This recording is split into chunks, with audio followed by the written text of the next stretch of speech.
கடலூர் மாவட்டத்தில் 16 வயது சிறுமியை திருமணம் செய்து பாலியல் வன்கொடுமை செய்து கர்ப்பமாக்கிய 25 வயது இளைஞர் போக்சோவில் சிக்கியுள்ளார். போக்சோ சட்டம் மற்றும் குழந்தை திருமண தடுப்புச் சட்டம் பிரிவுகளின் கீழ் வழக்கு பதிவு செய்யப்பட்டுள்ளது.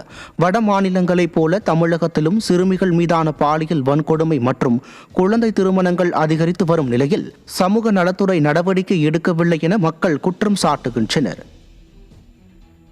கள்ளக்குறிச்சி மாவட்டம் சங்கராபுரம் அருகே 10 வயது சிறுமிக்கு பாலியல் தொல்லை கொடுத்த ஓய்வு பெற்ற தலைமை ஆசிரியரை கைது செய்து நடவடிக்கை எடுக்குமாறு அப்பகுதி மக்கள் வலியுறுத்தியுள்ளனர். சிறுமியை காட்டுப்பகுதிக்கு அழைத்துச் சென்று தலைமை ஆசிரியர் பாலியல் அத்துமீறலில் ஈடுபட்டுள்ளார்.